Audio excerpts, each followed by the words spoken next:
Vous avez présenté cette guerre comme si elle avançait vers une victoire claire, alors que la réalité montre une crise profonde. Et aujourd'hui, l'Amérique est coincée. Coincée parce que la guerre contre l'Iran n'a pas détruit le régime de Téhéran. Coincée parce que l'Iran garde encore des capacités militaires importantes. Coincée parce que l'Iran peut encore peser sur les routes de l'énergie mondiale. Coincée parce que la Chine, la Russie et la Corée du Nord continuent de regarder cette guerre comme une opportunité stratégique. Coincée parce que les stocks américains ont été affaiblis. Coincée parce que l'économie américaine subit le choc. Coincée parce que les Américains ne savent toujours pas clairement ce que cette guerre devait accomplir. Et malgré tout cela, il est dans l'intérêt de l'Amérique, et même du monde entier, que le président réussisse à sortir de cette catastrophe. Pas parce que cette guerre était juste, pas parce qu'elle était bien pensée, pas parce qu'elle a été bien expliquée, mais parce que si cette guerre contre l'Iran continue de s'enfoncer, les conséquences peuvent devenir encore plus graves. Monsieur Exet, en tant que secrétaire du département de la Défense, vous êtes responsable de la conduite de cette guerre contre l'Iran. Et si on regarde honnêtement ce qui se passe aujourd'hui au Moyen-Orient, sans maquillage, sans propagande, sans discours préparé pour calmer les Américains, on voit une calamité géopolitique. On voit une erreur stratégique majeure. On voit une guerre contre l'Iran qui a créé une crise économique mondiale.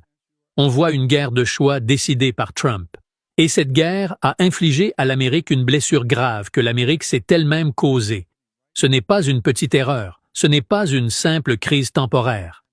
Les dégâts causés par cette guerre contre l'Iran vont prendre des années à réparer. Il faudra peut-être même une nouvelle administration pour réparer le mal fait à la réputation de l'Amérique dans le monde, à son économie, à sa force militaire et à sa crédibilité stratégique. 13 Américains ont déjà été tués au combat. Des centaines ont été blessés. Des milliers de civils ont été tués. Et parmi ces victimes civiles, il y a plus d'une centaine d'enfants scolarisés. Voilà le prix humain de cette guerre contre l'Iran. Et quand on parle de guerre, il ne faut jamais oublier ces vies derrière les chiffres. Il ne faut pas parler seulement de missiles, de drones, de bases, de navires et de stratégie. Il faut aussi parler des morts, des blessés, des familles détruites, des enfants tués et des conséquences que cette guerre laisse derrière elle. Et le plus grave, c'est que le risque était prévisible. Cette crise n'est pas tombée du ciel. Le département de la Défense savait qu'une guerre contre l'Iran pouvait provoquer une crise économique internationale. Vous saviez que l'Iran pouvait réagir en bloquant le détroit d'Ormuz. Vous saviez que ce passage est l'un des points les plus sensibles de l'économie mondiale. Vous saviez qu'une part énorme du pétrole mondial passe par cette zone. Vous saviez que si l'Iran bloquait ce détroit, ce ne serait pas seulement un problème régional. Ce serait un choc mondial. Alors la question est simple. Est-ce que cette menace a été sérieusement prise en compte avant de pousser l'Amérique dans cette guerre contre l'Iran? Apparemment, non.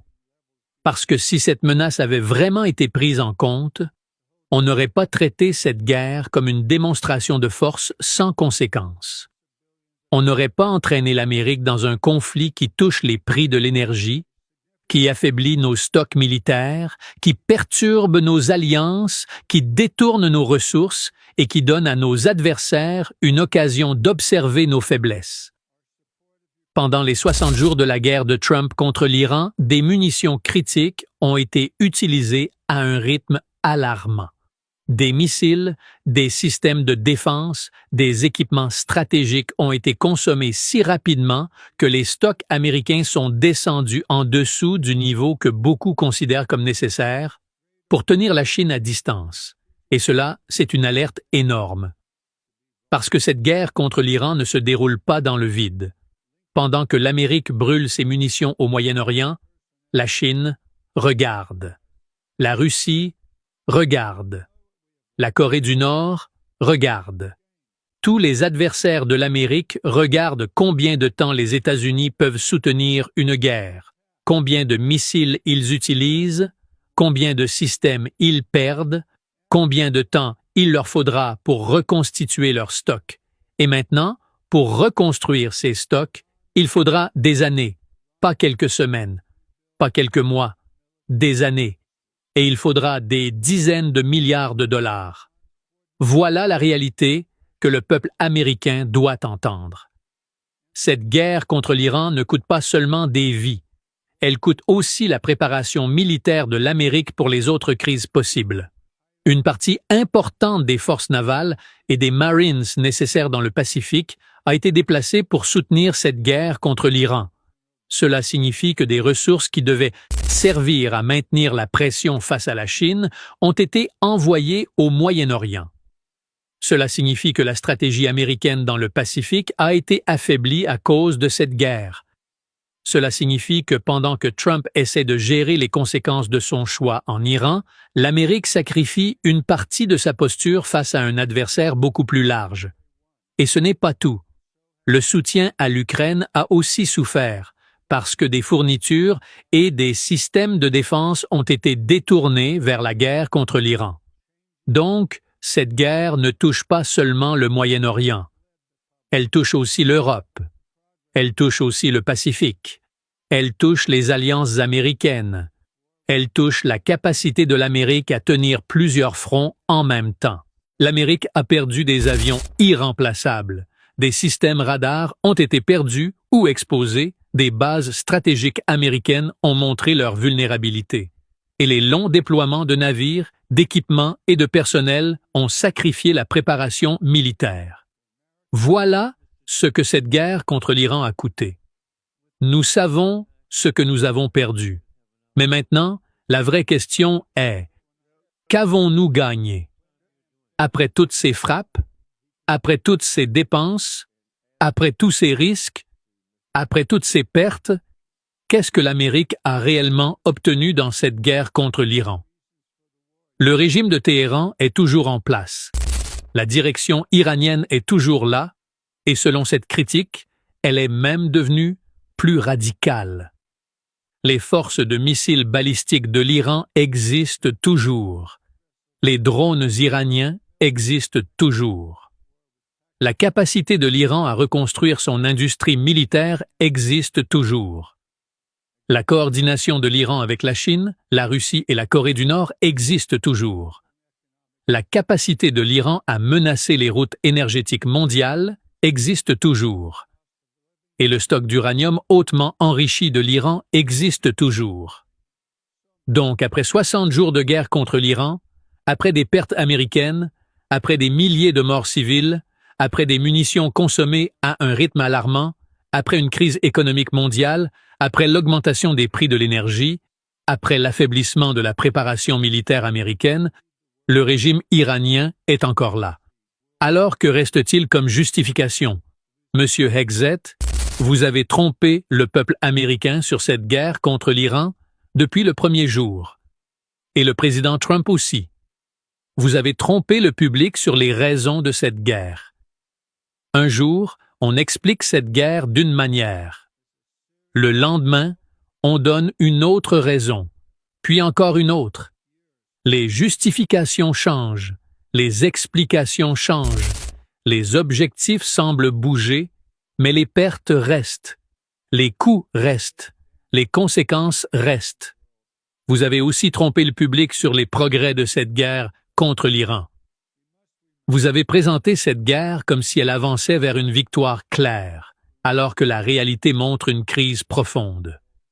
Oui, l'armée américaine a exécuté les opérations avec un succès tactique. Oui, les soldats ont accompli leur mission. Oui, les frappes ont pu atteindre certaines cibles, mais une réussite tactique ne signifie pas une victoire stratégique. Et c'est là que beaucoup de dirigeants essaient de tromper le peuple. Ils montrent une explosion et ils appellent cela une victoire. Ils montrent une cible détruite et ils appellent cela une stratégie. Ils montrent des images de missiles et ils appellent cela du leadership. Mais une guerre ne se mesure pas seulement au bruit des bombes. Une guerre se mesure au résultat final. Et ici, la stratégie est un exemple stupéfiant d'incompétence. Sénateur, il l'aura quand j'aurai terminé. C'est mon temps de parole. Je vais l'utiliser comme je le juge nécessaire. Sénateur, merci. Vous et le président avez donné au peuple américain des raisons changeantes pour cette guerre contre l'Iran. Vous avez trompé le public sur les progrès de cette guerre. Pendant que nos militaires exécutaient les missions avec professionnalisme, la stratégie politique derrière cette guerre devenait un exemple remarquable d'incompétence. Cette guerre de choix contre l'Iran est un désastre politique et économique à tous les niveaux. Et maintenant, regardons ce que cela signifie pour les familles américaines. Le président avait promis de faire baisser le coût de la vie. Il avait promis de soulager les Américains. Mais, à cause de cette guerre contre l'Iran, les prix de l'essence ont augmenté de 40% et l'inflation explose. Alors qu'est devenue cette promesse de réduire le coût de la vie? Les Américains paient cette guerre à la pompe. Ils la paient dans les magasins. Ils la paient dans leur budget familial. Ils la paient dans leur sécurité. Ils la paient dans les milliards qui devront être dépensés pour reconstruire les stocks de munitions. Ils la paient dans la fragilité de la position américaine face à la Chine. Ils la paient dans la perte de crédibilité de leur pays. Le président Trump a plongé l'Amérique dans un nouveau bourbier au Moyen-Orient. Il a engagé le pays dans une guerre contre l'Iran et maintenant il essaie désespérément de sortir de ses propres erreurs. Mais ce n'est pas si simple. Une guerre ne se ferme pas comme on ferme une porte. Une guerre laisse des conséquences. Elle laisse des morts. Elle laisse des blessés. Elle laisse des dettes. Elle laisse des ennemis plus déterminés. Elle laisse des alliés inquiets. Elle laisse des adversaires qui observent. Et aujourd'hui, l'Amérique est coincée. Coincée parce que la guerre contre l'Iran n'a pas détruit le régime de Téhéran. Coincée parce que l'Iran garde encore des capacités militaires importantes. Coincée parce que l'Iran peut encore peser sur les routes de l'énergie mondiale. Coincée parce que la Chine, la Russie et la Corée du Nord continuent de regarder cette guerre comme une opportunité stratégique. Coincée parce que les stocks américains ont été affaiblis. Coincée parce que l'économie américaine subit le choc. Coincée parce que les Américains ne savent toujours pas clairement ce que cette guerre devait accomplir. Et malgré tout cela, il est dans l'intérêt de l'Amérique et même du monde entier que le président réussisse à sortir de cette catastrophe. Pas parce que cette guerre était juste, pas parce qu'elle était bien pensée, pas parce qu'elle a été bien expliquée, mais parce que si cette guerre contre l'Iran continue de s'enfoncer, les conséquences peuvent devenir encore plus graves.